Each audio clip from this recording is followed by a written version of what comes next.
Welcome back. Ladies and gentlemen, folks, my first guest this evening is an Emmy and Tony Award-winning actress you know from Fatal Attraction, Guardians of the Galaxy, and The Wife.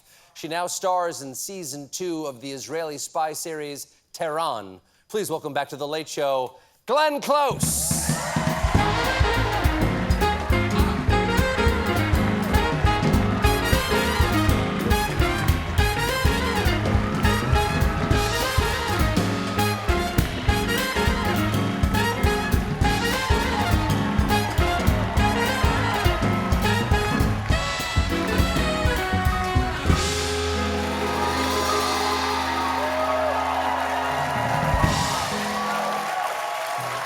Hello. Hello. Nice to see you again. Shalom. Oh, yes. Shalom to you. Shalom. Now, you were at the Met Gala on Monday night. Yes. Well, your outfit was absolutely extraordinary. Who are you wearing here? What is this? Valentino. Valentino. Yes. That is beautiful. John, you like to rock a cape. What do you think of the cape work? I like the cape work a lot. You guys were hanging out that night, right? We were at the same table. Yes. And yes. John Baptiste, you were playing with some fabulous musicians. Were they from New Orleans? Oh, yes. We had Joe was there, Nigga was there. We actually had some members of the Sioux tribe from Standing Rock. Yes. Wow. Oh, they're right. They're right. There they are. Oh, fantastic. Well, they had everybody jiving. All right, Wonderful. from first Met Gala, let's go to your first movie. I just found out, I did not know this, of course I know you were in this movie, but your first movie ever was World According to Garp. Yes. What a huge movie to make your first one. Was it the plan to be a movie star? No, I never thought to be a movie star. I just wanted to act. I wanted to be other people. I started on stage. I did stage for 6 years before I was cast out of Barnum. George Roy Hill saw me up in my balcony kind of crocheting, and he thought I had a stillness about me that he liked.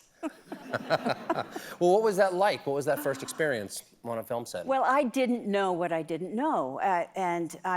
We went up early to rehearse with Hume Cronin and Jessica Tandy, who played my parents. And there's this huge Wilmerding house on Fisher's Island, and I was shown the house, and in the script, it was a house with a family graveyard, and I saw the house, and I saw this graveyard. I thought, they found a house with a graveyard? I was so impressed, and then I was taken over to the graveyard and realized that it was styrofoam, and and that they'd put these styrofoam things. Did you have a sense that, like, in the theater, you know everything's fake, but at least in movies, everything's real? That's right. I thought everything was real. Wow, it was like finding out Santa Claus is styrofoam. It was. Okay, Yeah. I understand one of your favorite movies is maybe my favorite all-time movie, and maybe one of my all-time favorite plays, which is A Man for All Seasons. Man for All Seasons. Which is extraordinary and a wonderful message for today, because it's about someone in political life actually having a spine. Yes. And it costs him his head, but Yes. at least he keeps the rest of his spine. Well, What is it that appeals to you about it? I think it's that. I think it's about a man who it ends up giving his life because he refuses to go against his principles. So the story, for people who don't know, is Sir Thomas Yes. More, who becomes St. Thomas More, Yes. who is the Chancellor and friend of Henry VIII, Henry who will VIII. not bend to the marriage. He will not Yes. bend to getting rid of Catherine and bring on Anne Boleyn. That's right. And he just goes quiet, but they won't let Yes. him be quiet. Yes. And then he has that wonderful speech where he says, you know, in law, if you don't say something, that means you consent. So why don't you just let me not say anything, and you can take it that it's my consent? And they said, no, you have to say it out loud. Because he's known to be an honest man. And if he Yes. won't say the lie, they assume Right. he's, refuting it. So, I mean, won't say the lie. I mean, it's so relevant today. And, you know, we can ask ourselves, how far will we go with our principles?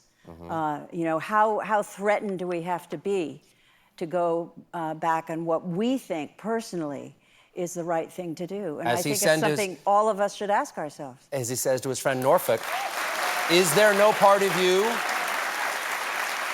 He says to his friend, another politician, the Duke of Norfolk, is there no part of you that is not appetite but is just Norfolk? Some place from you which you cannot retreat? And that seems like water in the desert, man. I understand you met Schofield, who plays Thomas More, and just one of the greatest actors of the 20th century. He was a great actor. He played Hamlet's, the ghost of Hamlet's father in the Hamlet I did with Mel Gibson years ago. Lethal Hamlet, I saw that. Yes. He was wonderful. Yeah. And the first time I saw Paul Schofield, we were in a room in the Shepperton studio getting ready for a reading, and in walked this man, tall, with hair my color and a bright red cashmere scarf. And he had such incredible presence, and yet those actors gave Mel Gibson, you know, they said, now it's your turn. We've all done it, now it's your turn. They gave him respect.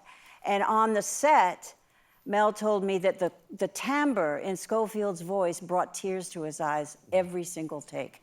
He had a magnificent sonorous, as if he had his own mic in his chest, and he was a lovely, a beautiful man, and great actor. Well, I would have stepped on a baby's finger to have ever met him, so I'm jealous of you. I know.